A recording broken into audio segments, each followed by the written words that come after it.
களம். இளைய தலைமுறையின் திறமை வளம் அரங்கேற அழைக்கின்றது இளையோர் களம்.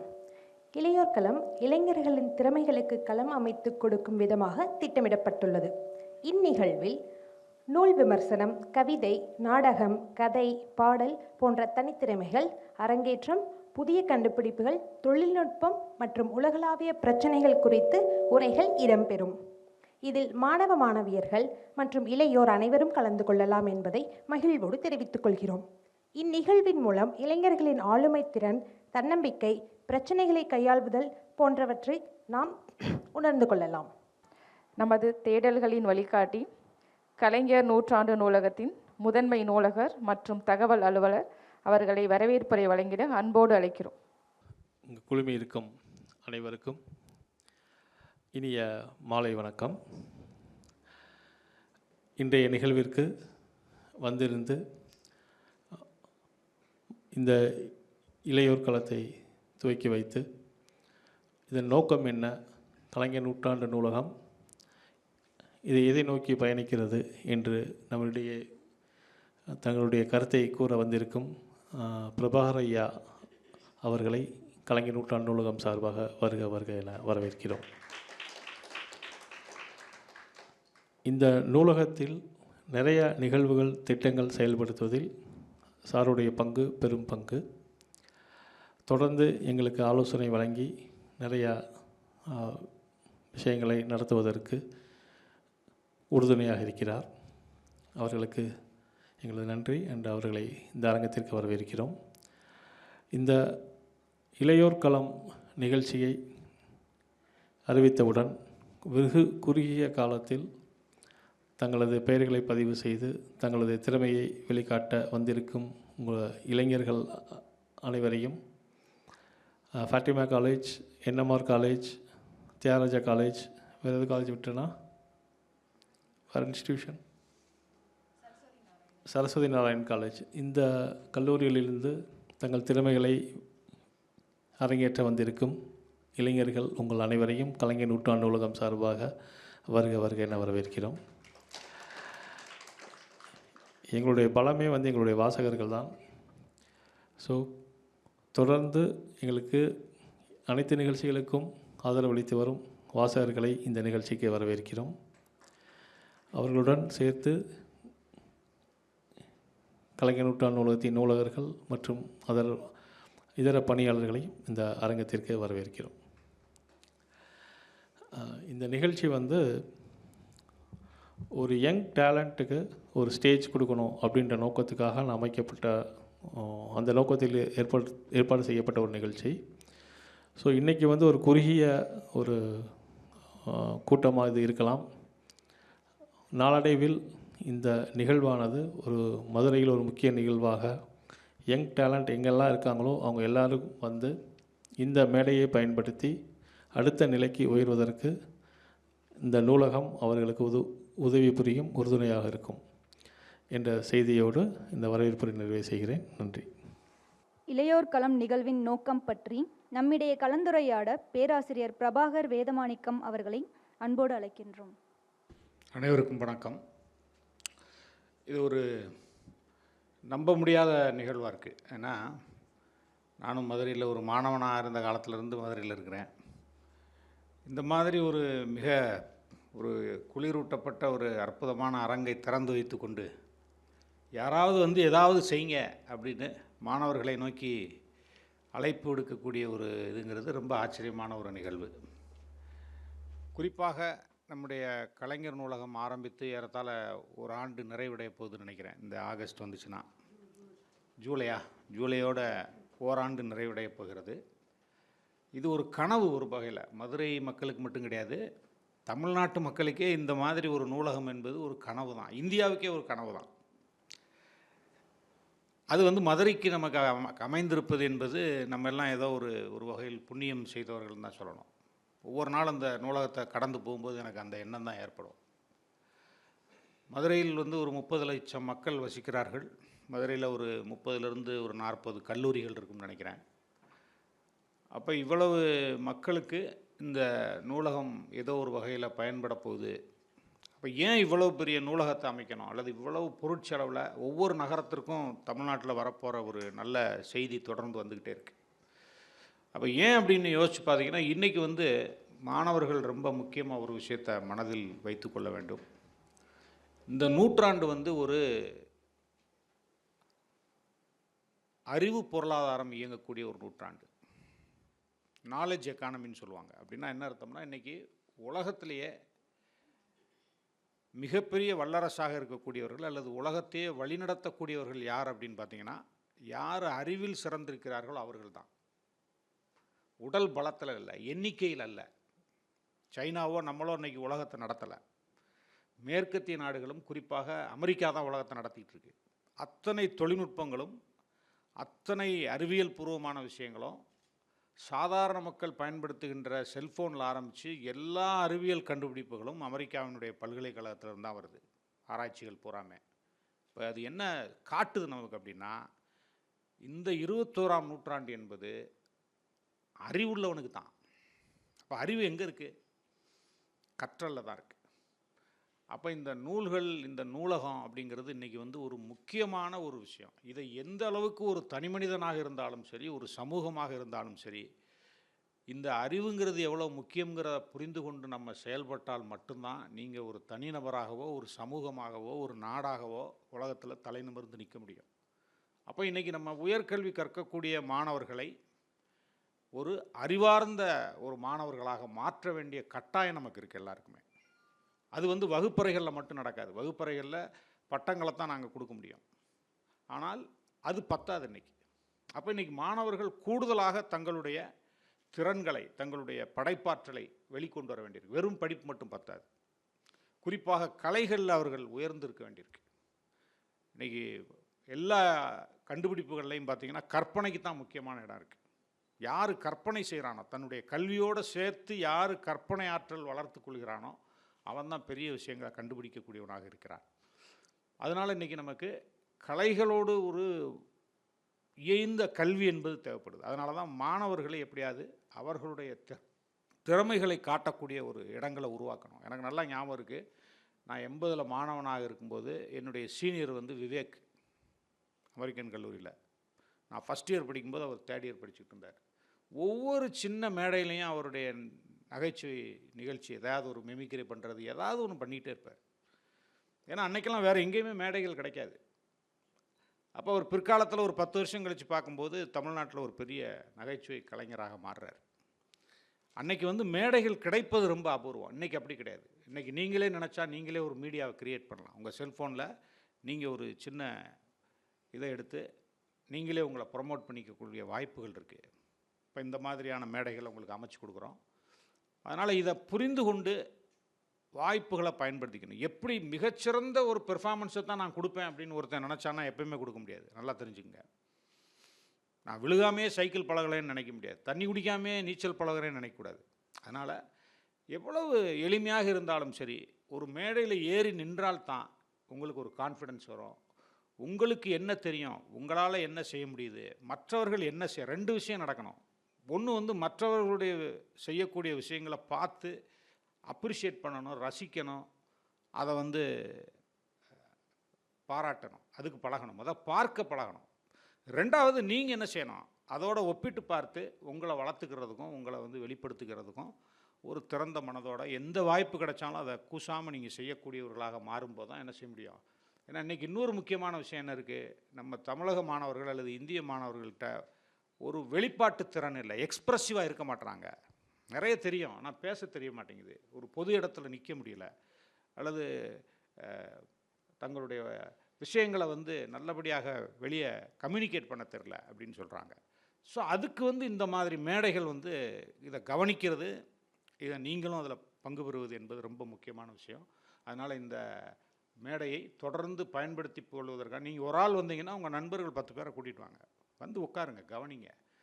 வேறு ஏதாவது புது ஆலோசனைகள் இருந்தால் சொல்லுங்கள். நம்ம நூலகர் வந்து எந்த ஆலோசனைகளையும் கேட்கக்கூடிய ஒரு திறந்த மனதுடைய நூலகராக இருக்கார். அதனால் எந்த புது யோசனைகள் சொன்னால் கூட அதை ஏற்றுக்கொண்டு அதை வந்து செயல்படுத்தக்கூடிய ஒரு இடத்துல நம்ம இவ்வளோ பெரிய அரங்கு இருக்குது. அதனால் இந்த அரங்கை முழுமையாக பயன்படுத்தி கொள்வதன் மூலம் நீங்கள் உங்களை வளர்த்து கொள்ள வேண்டும் என்று வாழ்த்தி விடைபெறுகிறேன். நன்றி. நன்றி ஐயா. நிகழ்வின் முதலாவதாக கல்விக்கண் திறந்த கலங்கரை விளக்கம் காமராஜர் அவர்களை பற்றி சொற்பொழிவு ஆற்றிட ஃபாத்திமா கலை மற்றும் அறிவியல் கல்லூரியில் பயிலும் மாணவி பா. சுரேகா அவர்களை அன்போடு அழைக்கின்றோம். விரித்து வரும் வலையிலெல்லாம் தப்பி நின்று வீழாமல் சிரிக்கின்ற தமிழனங்கே, குறித்து வரும் பகையஞ்சி புறமிட்டு ஓட கூரறிவு படைத்தந்த எங்கள் தாயே, நெருப்பு புனல் செல்கரையான் வாய்கள் தப்பி நின்றொளிரும் ஏடுடையாய் அம்மா, நின்றன் சிரித்த முகம் காண்பதற்கே என்றும் வாழ்வேன். சிறியன் என்னை காப்பது நின் கடமையாகும் என்று என் அன்னை தமிழையும் என் ஐயன் வள்ளுவனையும் வணங்குகின்றேன். அவைக்கு வணக்கம். நான் எடுத்துக்கொண்ட தலைப்பு கல்வி கண் திறந்த கலங்கரை விளக்கம் காமராசர் அவர்கள். எட்டு திக்கும் சென்றிடுவீர் கலை செல்வங்கள் யாவும் கொணர்ந்து இங்கு சேர்ப்பீர் என்று முரசு கொட்டி முடியாட்சியை ஒழித்து மக்களாட்சிக்கு மாலை அணிவித்து வரவேற்ற நாடு நம் நாடு. படித்ததினால் அறிவு பெற்றோர் 1000 உண்டு, பாடம் படிக்காத மேதைகளும் பாரினில் உண்டு என்ற வரிகளுக்கு உயிர் கொடுத்த உத்தமன். வாராளி அலைகள் என்றும் ஓய்வதில்லை. ஆம், விருதுகளை விரும்பாத விருதுநகரின் வீரிய விருட்சம் 1903ஆம் ஆண்டு ஜூலை 15ஆம் தேதி குமாரசாமி சிவகாமி தம்பதியருக்கு சரித்திர நாயகனாய், நேர்மையில் ஒரு நெருப்பு தமிழனாய், தன்னலமற்ற தலை தொண்டனாய், கல்வி கண் திறந்த கலங்கரை விளக்கமாய் பிறந்தார். சென்றது இனி மீளாது மூடரே, நீ சென்றதையே எப்போதும் சிந்தை செய்து கொன்றொழிக்கும் கவலை என்னும் குழியில் வீழ்ந்து குமையாதீர் என்ற வரிகளை உணர்ந்து கொண்டு தான் வாழ்ந்த நாட்களில் தன்னலமற்ற தொண்டு செய்தவர். தமிழ் தொண்டன், காவிய நாயகன் கலைஞர் அவர்களோ தமிழ் சுடர், தியாக சுடர், தமிழ் மக்கள் நெஞ்சில் எப்போதும் நீங்காத இடம் பெற்றவர் காமராசர் அவர்கள் என்றார்.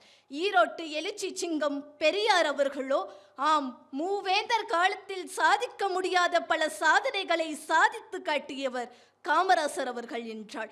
1954ஆம் ஆண்டு தமிழகத்திற்கு கிடைத்த மிகப்பெரிய திருப்பு முனை. ஒடுக்கப்பட்டவர்கள், நசுக்கப்பட்டவர்கள், தாழ்த்தப்பட்டவர்கள் எல்லாம் மகிழ்ச்சி பெருக்கள் திளைத்தார்கள். மிட்டா மிரசுகள் உயர்ந்தவர்கள் எல்லாம் முகம் சுளித்தார்கள். ஏனென்றால் அன்றுதான் ஏழையின் பங்காளன் குன்றத்தை உயர்த்தி கோட்டையை கீழிறக்கிய செயல் வீரன் பெருந்தலைவர் கர்ம வீரர் காமராசர் முதலமைச்சராக பதவியேற்றார். 100 ஆண்டுகள் அல்ல, பல 100 ஆண்டுகள் அல்ல, சில 1000 ஆண்டுகளாக அடிமைகளாகவும் கல்வி அறிவற்றவர் கடைநிலை மாந்தராகவும் இருப்பதே எங்களுக்கு சாதகமானது என்று நினைத்த மனித நேயமற்ற ஆதிக்க சக்திகளுக்கு மத்தியில் புயலாக புகுந்து அவர்களது அகம்பாவங்களை அடித்து நொறுக்கி அள்ளி போட்டவர் காமராசர் அவர்கள். இன்றைக்கு 50 வயதை தாண்டியும் பல துறையில் அதிகாரிகள் இருக்கிறார்கள் என்றால் அன்று காமராசரால் போடப்பட்ட வித்து என்பதை யாராலும் மறக்கவும் முடியாது, மறுக்கவும் முடியாது.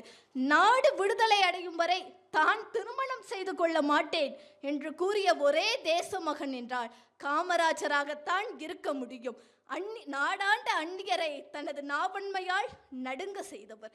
கல்வியை என்று புறக்கணித்தோமோ அன்றே அனைத்து துறைகளிலும் வீழ்ச்சியை அணைத்து கொண்டோம் என்பதை உணர்ந்த கர்ம வீரர் காமராசர் முதல் 5 ஆண்டு திட்டத்தை நன்கு பயன்படுத்தினார். ஆம், முதலமைச்சராக பொறுப்பேற்றவுடன் ராஜாஜி ஆட்சி காலத்தில் மூடப்பட்டிருந்த 6000 பள்ளிக்கூடங்களை திறக்க ஆணையிட்டார். குலக்கல்வி திட்டத்தை வேரோடு சாய்த்த வீரமைந்தன். அக்காலத்தில் 1954ஆம் ஆண்டு 18 லட்சம் சிறுவர்கள் மட்டுமே பள்ளிக்கு சென்று கொண்டிருந்த நிலை மாறி 1961ஆம் ஆண்டு 34 லட்சம் சிறுவர்கள் பள்ளிக்கு செல்லும் நிலை ஏற்பட்டது என்றால் காமராஜரால் தான். 1954இல் சென்னை மாகாணத்தில் 471 பள்ளிகள் மட்டுமே எண்ணிக்கையில் இருந்தது. 1961ஆம் ஆண்டு தமிழகத்தில் மட்டுமே 1361ஆக பள்ளிகளின் நிலை உயர்ந்தது. தொடக்கத்தில் கலை கல்லூரிகள் 28ஆக இருந்த நிலை மாறி சிறிது நாட்களுக்கு பிறகு 1961இல் 50 கலை கல்லூரிகள் வளர்ந்து கொண்டிருந்தது என்றால் அது காமராஜராகத்தான் முடியும். பிறகு ஒரு நாள் காமராஜர் அவர்கள் நடந்து சென்று கொண்டிருந்தார். அப்பொழுது ஒரு இளஞ்சிறுவன் மாடு மேய்த்து கொண்டிருந்தான். அந்த இளஞ்சிறுவனை பார்த்து காமராஜர் அவர்கள் கேட்டார், ஏன் நீ பள்ளிக்கு படிக்க செல்லவில்லை என்று. அதற்கு அந்த இளஞ்சிறுவனும், மாடு மேய்த்தால் தானே வயிற்றின் பசியை தீர்க்க முடியும் என்று கூறினார். அன்று உணர்ந்தார். மதிய இலவச உணவு திட்டத்தை கொண்டு வந்தார். என்றெல்லாம் குழந்தைகள் வீட்டிலே முடங்கி கடந்து பசிக்கு அல்லாடி கொண்டிருந்தது. அதையெல்லாம் மாற்றி உடுத்த உடை கூட இல்லை, எப்படி பள்ளிக்கு அனுப்ப முடியும் என்று சொன்ன தாய்மார்கள் கூட சிறுமிகளை பூச்சூட்டி தலைவாரி பள்ளிக்கு அனுப்பி வைத்தனர் என்று கூறி இத்துடன் என் உரையை முடித்துக் கொள்கிறேன். வாய்ப்பளித்த அனைவருக்கும் நன்றி கூறி விடைபெறுகிறேன். கனவுகளை கையில் ஏந்தி நம்பிக்கையுடன் பயணிக்கும் அறிவின் தேடல்களே, இதோ உங்களுக்கான கதை சொல்லும் நேரம். கதை சொல்ல தியாகராசர் கலை மற்றும் அறிவியல் கல்லூரியில் இளங்கலை தமிழ் 2ஆம் ஆண்டு பயிலும் மாணவர் திரு சு. ரூபன் அவர்களை அன்போடு அழைக்கின்றோம். இந்த மாமன்றத்திலே கூடியிருக்கக்கூடிய பெரியவர்களே, வாசகர்களே, உங்கள் அனைவருக்கும் எனது இனிய மாலை வணக்கத்தை தெரிவித்துக் கொள்கிறேன். பெரிய பெரிய வாசகர்கள், நிறைய வாசிக்கிறவர்கள் முன்னாடி பேசுகிறதுனாலே ஒரு பயம் வந்துடுது. குளிரூட்டப்பட்ட அறை வேற, உங்கள் முன்னாடி பேசுவதற்கென்றால் இன்னும் ஒரு பதட்டம் வந்து உடல் நடுங்குகிறது. இருந்தாலும் என்னுடைய கதையை சொல்லிவிட்டு அதன் கருத்தை உங்களிடம் வலியுறுத்தி விட்டு சென்று விடுகிறேன். ஒரு ஊர் என்று தான் நமது கதையை ஆரம்பிப்பார்கள். ஒரு ஊரிலே ஒரு கிழவியும் அவனுடைய பேரனும் இருக்கிறார்கள். மிக சாதாரணமான ஒரு குடும்பம். தாய் தந்தையை இழந்த ஒரு பேரன், அவனை தன்னோட அழைத்து வைத்து கொண்டு அனைத்து வளர்த்து கொண்டு வரும் ஒரு பாட்டி. இந்த இருவருமாகத்தான் வளர்ந்து கொண்டிருக்கிறார்கள். அந்த ஊருக்கும் இவர்களுக்கும் சம்பந்தமே இல்லாதது போலத்தான் இருக்கிறார்கள். இப்படி இருக்கையிலே ஒரு நாள் இந்த பாட்டி தவறி விடுகிறார். இளைஞனுக்கு வழி தெரியவில்லை, என்ன செய்வதென்று தெரியவில்லை. அந்த ஊரிலே நிறைய தென்னந்தோப்புகள் இருக்கிறது. அந்த ஊரின் பெயர் கணவாய்ப்பட்டி. நிறைய தென்னந்தோப்புகள் இருக்குது. அந்த ஊரில் போய் அந்த தென்னந்தோப்பில் அந்த பையன் வேலைக்கு செய்கிறான். ஒரு மரம் ஏறினா ஒரு நாளைக்கு 800 ரூபா அப்படின்ற மாதிரி பேசி வேலைக்கு சேர்றான். நிறைய சம்பளம் கிடைக்குது. அவனுக்கு அந்த சின்ன சின்ன சம்பளங்களை பார்த்தோன்னே நிறைய உற்சாகம் வருது. படிக்க போகிறதில்ல. இந்த வயசில் அவனுக்கு காசை பார்த்தோன்னே அவ்வளோ மகிழ்ச்சி வருது. அப்போ அந்த நிகழ்வுலேயே தொடர்ந்து இருக்கான். கொஞ்ச நாள் ஆகுது. அந்த தென்னை மரத்தோட உச்சியிலிருந்து பார்க்குறான், கொஞ்சம் தூரத்தில் நிறைய இளைஞர்கள் கூட்டமாக உட்காந்து போதைப் பொருட்கள்லாம் பயன்படுத்திகிட்டு இருக்காங்க. கொஞ்சம் நெருங்கி போகிறான். அவங்க கூட பழக ஆரம்பிக்கிறான். அந்த போதைக்கு அவனும் கொஞ்சம் கொஞ்சமாக அடிமையாக ஆரம்பிக்கிறான். கொஞ்ச நாள் அந்த தென்னந்தோப்புடைய முதலாளி வந்து அவனை அந்த இடத்துலேருந்து விலக்கி வைக்கிறார். நீ வந்து இப்படி போதைப் பொருளாக பயன்படுத்தினா இங்கே இருக்க வேணாம் அப்படின்னு சொல்லி விலக்கி வைக்கிறார். ஒரு நகர்ப்புறம், அந்த நகரத்திற்கு வந்து ஒரு மளிகை கடையிலே அந்த சிறுவன் வேலைக்கு சேர்கிறான். ஒரு 16-17 வயது இருக்கும் என்று வைத்துக்கொள்ளுங்கள். வேலைக்கு சேர்க்கிறான். வேலைக்கு சேர்ந்தால் அவனுடைய அந்த உடல் அமைப்புகளை அந்த எழுத்தாளர் காட்சிப்படுத்துகிறார். அவனுடைய உடலிலே படிந்திருந்த அழுக்குகளிலே வறுமை பளிச்சிட்டு தான். அப்படி ஒரு மெலிந்த தேகமாக இருக்கிறான். இருந்தாலும் அவனால் அந்த போதையை விட முடியவில்லை. தலை வலிக்கிறது, தாகமாக இருப்பது போன்ற ஒரு உணர்வு அந்த போதையின் பின்னாலேயே சென்று கொண்டிருக்கிறான். அப்போது அந்த பள்ளி சிறுவர்கள் பள்ளி முடிந்து வருவார்கள் இல்லையா, அவர்களையெல்லாம் அந்த சிறுவன் பார்க்கிறான். அவனுடைய ஒத்த வயதுள்ள பள்ளி மாணவர்கள் சீருடை அணிந்து செல்கிறார்கள். தனக்கு தனிமையாக இருந்த ஒரு நினைவு மாற வேண்டும் என்பதற்காக அந்த பள்ளி மாணவர்களிடம் சென்று பேசுகிறான். அவர்களிடம் இருந்தும் இவன் தனித்தே விடப்படுகிறான். ஏனென்றால் அவர்களும் நிறைய போதைப் பொருட்களை பயன்படுத்தக்கூடியவர்கள். இவன் சற்று நாட்கள் அதை விட்டு ஒதுங்கி இருக்க வேண்டும் என்று நினைக்கிறான். இருந்தாலும் நண்பர்களிடம் பழக வேண்டும் என்ற அழுத்தத்தினால் கொஞ்சம் கொஞ்சமாக இவனும் அந்த போதைகளை எடுத்துக்கொள்ள தொடங்குகிறான். முழுவதுமாக அவனால் அந்த போதைப் பொருட்கள் இல்லாமல் இருக்கவே முடியவில்லை. அந்த கடையுடைய முதலாளி பார்க்கிறார். அவர் கொஞ்சம் இளமையானவர். இவனுடைய செயல்பாடுகள் எல்லாத்தையுமே தொடர்ந்து கவனிச்சுக்கிட்டே இருக்கார். இவனை பக்கத்தில் கூப்பிட்டு விசாரிக்கிறார், என்ன உனக்கு பிரச்சனை அப்படின்னு. போதை இல்லாமல் இருக்க முடியலை அப்படின்னு தன்னுடைய பிரச்சனைகளை ரொம்ப வெளிப்படையாக மனமுடைந்து சொல்கிறான் அந்த சிறுவன். அந்த முதலாளிக்கு மனது ஒரு விதமாக உடைந்து போகுது. அவர் வந்து நிறைய உளவியல் சம்பந்தமான நூல்களை படிக்கக்கூடிய ஒரு அறிவுள்ளவர். அவர் என்ன பண்ணுறாரு, ஒரு அறிவுபூர்வமாக சிந்திச்சு அவனை கேரளாவுக்கு வாகமன் அப்படின்ற ஒரு இடத்துக்கு அழைச்சிட்டு போகிறார். வாகமன்ற இடம் நீங்கள் வெளியில் இணையத்தில் போய் தேடினாலும் தெரியும். ரொம்ப அழகான ஒரு இடம், நிறைய அழகான மலைப்பிரதேசம், மரங்களும் பனியும் சூழ்ந்த ஒரு இடம், அவ்வளவு நிலமான ஒரு இடம். அந்த இடத்திற்கு சென்று காட்டுகிறார். ரொம்ப அழகான ஒரு தனிமை அந்த இடத்துல இருக்கிறது. அந்த சிறுவனை அந்த தனிமையை உணர வைக்கிறார். அங்கே இருக்கக்கூடிய அந்த சுத்தமான காற்றை சுவாசிக்க செய்கிறார். அவர்களுக்கு அது அந்த சிறுவனுக்கு அது ரொம்ப பிடிச்சி போயிடுது. கொஞ்ச நாள் ஆகுது. இந்த பாட்டி அந்த சின்ன பையனுக்காக ஒன்றே ஒன்று தான் விட்டுட்டு போகிறாங்க. கொஞ்சோண்டு நிலம் இருக்குது, 1 ஏக்கரோ 2 ஏக்கரோ. அந்த நிலத்தில் இந்த முதலாளி கூட்டு போய் அவனை 2-3 மரக்கட்டுகள் நட வச்சு அதுக்கு தினமும் தண்ணி ஊற்ற வைக்கிறார். இவனும் தினமும் அதை செஞ்சுக்கிட்டே இருக்கான். அவனுடைய மனசில் கொஞ்சம் கொஞ்சமாக ஏதோ மாற்றங்கள் வருது. அந்த மரங்களை பார்க்குறது, அது கூட பேசுறது, சிரிக்கிறது, இப்படியே அவன் வந்து போதையிலிருந்து கொஞ்சம் திசை திரும்பி வர்றான். இப்படி அவனோட வாழ்க்கை நடந்துக்கிட்டு இருக்கும்போது இவனுக்கு இந்த சின்ன பையனுக்கு வந்து தேநீர் அப்படின்னா ரொம்ப பிடிக்கும். அவங்க பாட்டி உயிரோடு இருந்தப்போவே அந்த பாட்டி வேலைக்கு போகும்போது இவன் நிறைய தூக்குவாள் நிறையா தேநீர் ஊற்றி போட்டு கொடுப்பானாம். இவனுக்கு சின்ன வயசுலேருந்தே ஏதோ தெரியல, அவனோட கைப்பக்குவம். நல்லா டீ மட்டும் நல்லா போடுவான் அந்த பையன். அதனால் அந்த பாட்டிக்கு அந்த பேரன் போகிற டீ ரொம்ப பிடிக்கும். அந்த பாட்டி வேலைக்கு போகும்போது அயர்வு தெரியாமல் இருக்கிறதுக்காக அந்த வாளி நிறைய தேநீரை எடுத்துகிட்டு போவாங்களாம் பையனோடதை. ஆறி போனாலும் கூட அயர்வு ஏற்படும் போதெல்லாம் அந்த தேநீரை சுவைச்சு குடிக்கிறது அந்த பாட்டியோட வழக்கமாக இருந்திருக்கு. பாட்டி இறந்ததுக்கப்புறம் அந்த பையன் என்ன பண்ணுறான், பாட்டியோட நினைவாக சாமி முன்னாடி கொஞ்சோண்டு அந்த வாளியில் தூக்கு வாளியில் தேநீர் பாட்டிக்கு அப்படின்னு சொல்லி வச்சு சாமியெல்லாம் கும்பிட ஆரம்பிக்கிறான். ஒரு நாள் வீட்டு வாசலில் ஒருத்தர் வந்து நிற்கிறாரு. எதேச்சியாக அந்த நபருக்கும் அவன் தேநீர் கொடுக்குறான், அந்த வயதானவருக்கும். ஏன் தம்பி கடை வைக்கலாமே நீ அப்படின்னு சொல்லி அந்த தேநீர் சுவையை பார்த்துட்டு அவர் கேட்குறாரு அந்த வயசானவர். இவனுக்கு ஒரு ஐடியா வருது, சரி நாமளும் நல்லா தான் டீ போடுறோம், கடை வச்சா என்ன அப்படின்னு யோசிக்கிறான். ஒரு சின்ன கடை அவன் வந்து அந்த நிலத்தில் 2-3 மரக்கன்றுகள் நட்டான் இல்லையா, அந்த நிலத்துலையே கொஞ்சம் இடத்த வந்து செட்டு மாதிரி போட்டு அங்கே ஒரு அழகான தேநீர் கடை வச்சு வர்ற மக்களுக்கு எல்லாத்துக்கும் தேநீர் கொடுக்குறான். கொஞ்சம் கொஞ்சமாக அவனுடைய வாழ்க்கை முன்னேறுது. இருந்தாலும் அந்த போதையிலிருந்து அவனால் விடுபட முடியலை. இப்போ தான் அந்த முதலாளி இன்னும் தீவிரமாக அவனை ஒரு பக்கமாக திருப்புகிறார். அந்த கடைக்கு வரக்கூடிய அந்த தேநீர் கடைக்கு வரக்கூடிய நாளிதழ்களை அன்றாடம் படிக்க செய்கிறார். இன்னும் நிறைய மரக்கன்றுகளை நட வைக்கிறார். அவனுடைய அந்த 2 ஏக்கர் இடம் முழுக்க அவன் மரக்கன்றுகள் நட்டு அவ்வளோ அழகாக இருக்குது. அந்த இடம் பசுமையாக நிறைய வாசிக்க ஆரம்பிக்கிறான். கொஞ்சம் கொஞ்சமாக வாசித்ததன் விளைவாக அவன் தன்னுடைய வியாபாரத்தை பெருக்க தொடங்குகிறான். மிகப்பெரிய ஒரு தேயிலை நிறுவனத்தை உருவாக்குகிறான். அவன் வாசித்தான் இல்லையா அந்த நாளிதழ், அதுதான் அவனுடைய வாழ்க்கையிலே கை கொடுத்தது.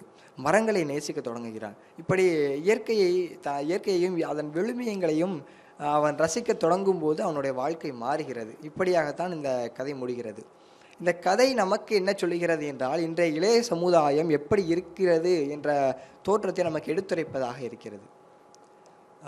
நம்ம பார்த்தோம் என்றால் சாதாரணமாக சாலையில் செல்லும்போது பார்க்கலாம், அந்த போதைப் பொருட்கள் இல்லாமல் நம்முடைய சிறுவர்களால் இருக்கவே முடியவில்லை. சின்ன சின்ன பையங்க கூட அந்த போதை வஸ்துக்களை பயன்படுத்துகிறாங்க. இதற்கெல்லாம் காரணம் என்ன அப்படின்னா, அதை வந்து அவங்க ஒரு பெரிய ஹீரோயிசமாக நினைக்கிறாங்க. அப்போ அதிலிருந்து நாம் அவங்கள வெளிக்கொணரணும் அப்படின்னா அவங்கள திசை திருப்பணும். அதற்கு தான் இது போன்ற நூலகங்களும் உங்களை போன்ற வாசகர்களும் பயன்படுகிறார்கள். இது போன்ற களங்களை அவர்களுக்கும் அமைத்து தாருங்கள். நூல்களை படிக்கச் செய்யுங்கள். அனைவரையும் வாழ்க்கையை முன்னேற்றலாம். நல்ல வாய்ப்புக்கு நன்றி, வணக்கம். அடுத்ததாக நான் முதல்வன் திட்டத்தின் பயனை குறித்து சொற்பொழிவு ஆற்றிட என்எம்ஆர் சுப்பராமன் மகளிர் கல்லூரியில் 2ஆம் ஆண்டு வணிகவியல் துறை மாணவி காந்திமதி அவர்களை அன்போடு அழைக்கிறோம்.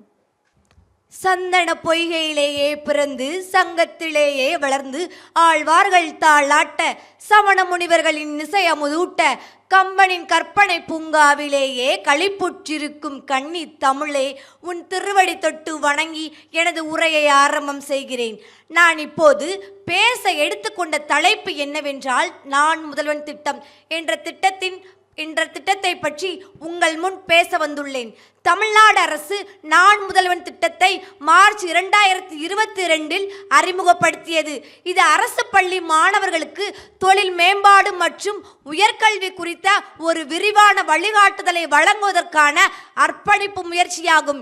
இளைஞர்கள் தங்கள் திறமைகளை மேம்படுத்த உதவும் வகையில் நான் முதல்வன் திட்டம் ஏற்படுத்தப்பட்டுள்ளது.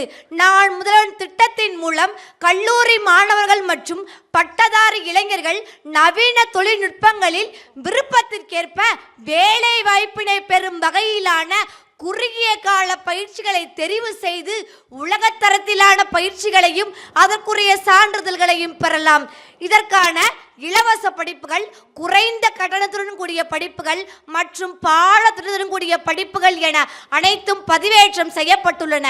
நான் முதல்வன் திட்டத்தின் மூலம் கல்லூரி மாணவர்கள் மற்றும் பழங்களை இலக்கங்களை கொண்டு நாம் பேச இருப்பது அவர்களை கொண்டு ஒன்றை விட ஒன்று நான் முதல்வன் திட்டத்தின் வாயிலாக பயன்பெறலாம் என்பதேதான்.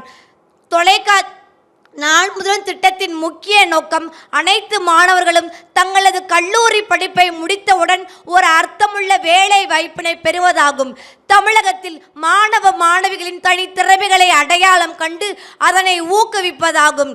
இளைஞர்களை கல்வியில், அறிவில், ஆற்றலில், தனித்திறமைகளில் மேம்படுத்த நாள் முதல் திட்டம் மிகவும் பயனுள்ளதாக இருக்கிறது. தமிழ் பண்பாடு மற்றும் மரபு குறித்து மேம்படுத்த செய்ய நாள் முதல் திட்டத்தில் மாணவர்கள் அவர்களின் திறமைகளை மேம்படுத்த உதவுகிறது. நாள் முதல் திட்டம் ஒவ்வொரு மாணவர்களுக்கும் அவர்களின் திறமைகளை வெளிக்கொணர பெரிதும் உதவுவதாக உள்ளது. இத்திட்டத்தின் முக்கிய அம்சமாக நாள் முதல் திட்டம் ஒவ்வொரு மாணவர்களுக்கும் அவர்களின் திறமைகளை கண்டு அவர்களை வெளிக்கொணர்வதற்கு இத்திட்டமானது பெரிதும் உதவுகிறது. இத்திட்டத்தின் முக்கிய அம்சம் 51% 100% உயர்த்த வேண்டும் என்பதுதான். ஆகவே நான் முதலும் திட்டத்தில் பயின்று வாழ்வில் முன்னேறுவோம் என்று கூறி வாய்ப்பளித்தமைக்கும் வாய்மொழி கேட்ட வைக்கும் நன்றி கூறி விடைபெறுகிறேன். நன்றி, வணக்கம். அழகு தமிழில் சொற்பொழிவாற்றிய மாணவி சௌ காந்திமதி அவர்களுக்கு எங்களது நன்றிகளை தெரிவித்துக் கொள்கிறோம்.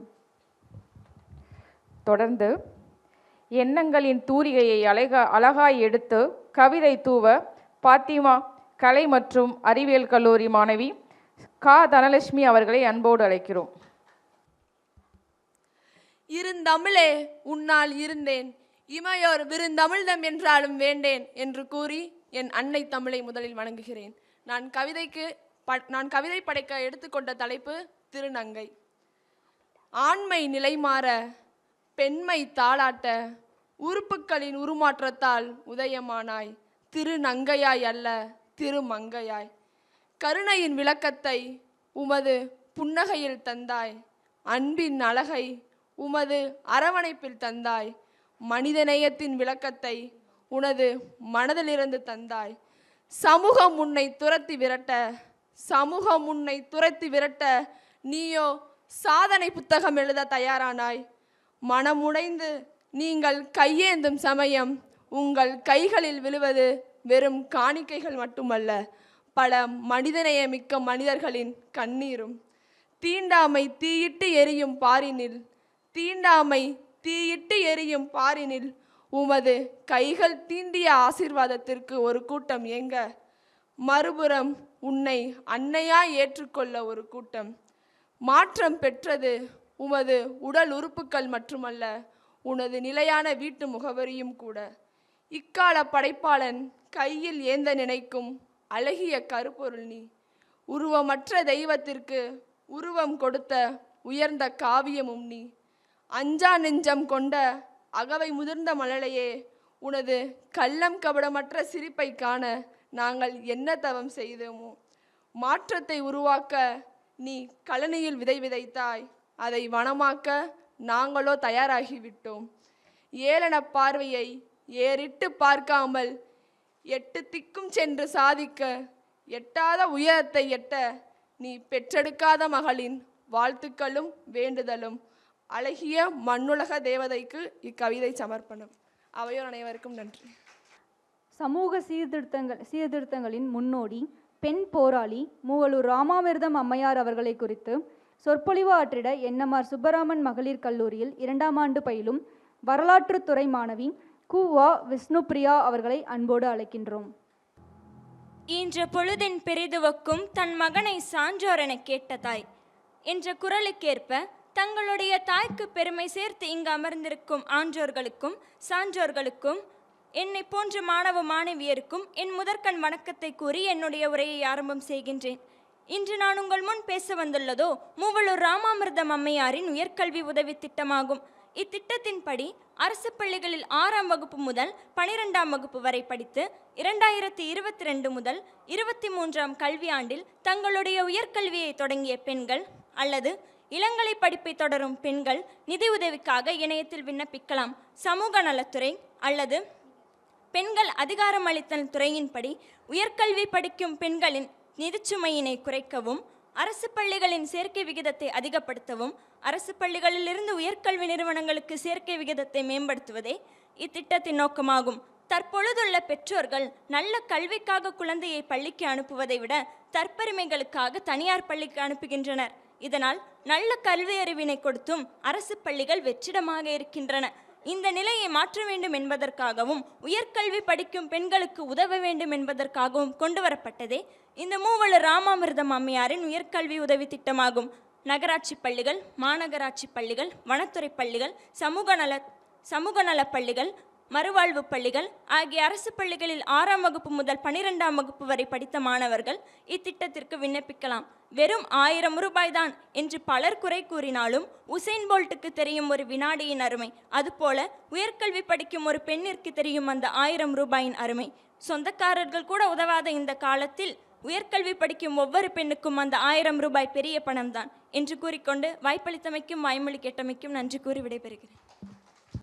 ஞானத்தின் அடையாளம் கலைஞர் நூற்றாண்டு நூலகத்தை குறித்து சொற்பொழிவு ஆற்றிட என்எம்ஆர் சுப்பராமன் கல்லூரியில் 2ஆம் ஆண்டு பயிலும் வரலாற்றுத்துறை மாணவி சா வீரலட்சுமி அவர்களை அன்போடு அழைக்கிறோம். கல்லில் ஒளி எழுப்பி கடல் அலையில் நடனமாடி புல்லாங்குழல் வழியே புகுந்து சுவையாகி நெல்லில் மணிப்பழுத்த நிலைத்த பொருளாகி மெல்லியலால் மெல்லிதழில் வித்தார நகையாகி சொல்லுக்கு சொல்லோர் சுவை கூட்டும் செந்தமிழேனி வாழியவே. சிந்துகின்ற மைத்தொழியில் என்னை கூட சிந்து பாட வைத்த பைந்தமிழேனி வாழியவே. சிந்தா எடுத்து வெண்பாதொடுத்து முப்பாலும் நண்பாலாகி பேருரை நிகழ்த்த என் நாவல் நடம் பயின்ற நருந்தமிழே, உன்னை வணங்கி உன் அவையை வணங்கி என் உரையை தொடங்குகிறேன். நான் இப்பொழுது உங்களிடம் பேச எடுத்துக்கொண்ட தலைப்போ இந்த கலைஞர் நூற்றாண்டு நூலகத்தின் பயன்கள்தான். கண்டதை படிப்பவன் பண்டிதனாவான் என்பது பழமொழி. ஆனால் கண்டதை படிப்பவன் பண்டிதனாவான் என்பது பழமொழி. எதுவுமே தெரியாமல் பிறந்த நாம் இந்த உலகை அறிய வேண்டுமானால் நூலக படிப்பு மிகவும் அவசியமானதாகும். எனவேதான் நம் முத்தமிழறிஞர் கலைஞர் ஐயா அண்ணாவின் நூற்றாண்டு விழாவை முன்னிட்டு சென்னையில் அண்ணா நூற்றாண்டு நூலகத்தை அமைத்து தந்தார். அதன் தொடர்ச்சியாகவே முத்தமிழறிஞர் கலைஞர் ஐயாவின் நூற்றாண்டு விழாவை முன்னிட்டு நம் தற்போதைய முதல்வரும் அவருடைய புதல்வருமான திரு மு.க. ஸ்டாலின் அவர்கள் ஜூலை 15, 2023ஆம் ஆண்டு மதுரையில் கலைஞர் நூற்றாண்டு நூலகத்தை உருவாக்கி தந்தார். இந்த நூலகத்தின் மதிப்பு சுமார் 207 கோடி ஆகும். எனவேதான் இந்த நூலகத்தில் இல்லாத நூல்களே இல்லை. அந்த அளவிற்கு நூல்கள் பொதிந்து கிடக்கின்றன. குழந்தைகள் முதல் பெரியவர்கள் வரை அனைவரும் படிக்கும் வண்ணம் அழகாக அமைக்கப்பட்டிருக்கிறது. சென்னையில் உள்ள அண்ணா நூற்றாண்டு நூலகத்தை அடுத்து தமிழகத்தில் மிக பெரிய நூலகமாக இந்த கலைஞர் நூற்றாண்டு நூலகம் திகழ்கிறது. அறிவின் வளர்ச்சிக்கு நூல்கள் மிகவும் முக்கியத்துவம் வாய்ந்தவை.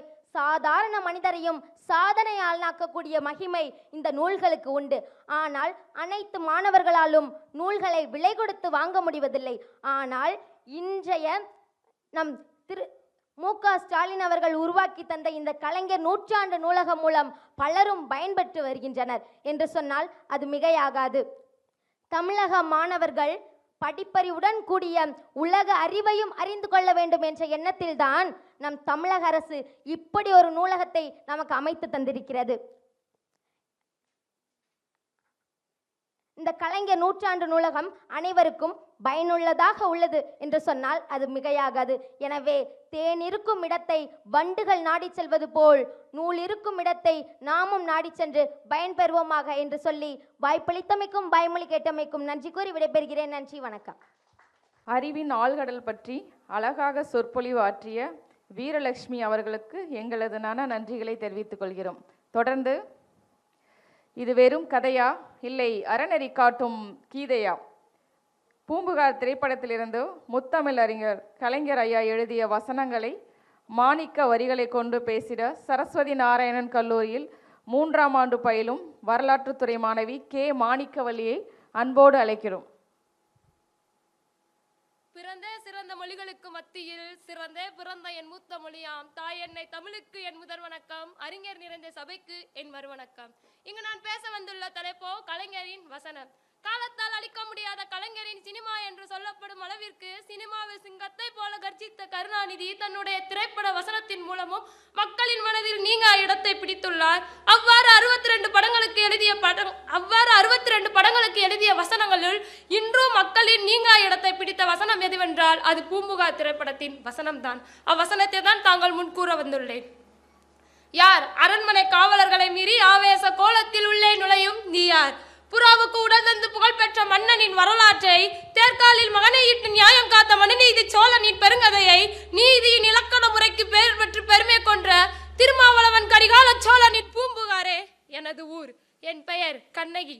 உன் முறையீடு எனவோ?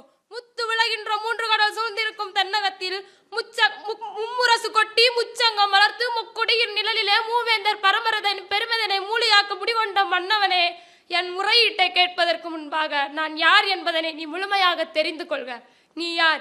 கண்ணகி. கையில் தனிச்சிலம்புடன் வந்திருக்கும் கண்ணகி. நீதி வலுவா நெடுஞ்செழிய பாண்டியனே துணிந்து எதிர் உரைக்க வந்திருக்கும் கண்ணகி.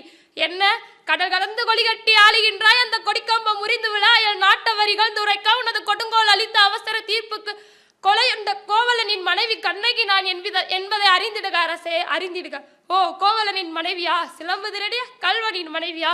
போதும், யாகாவார் ஆயினும் நாகாக்க அரசே, நாகாக்க. யார் கல்வன்? எனது கணவனா கல்வன்?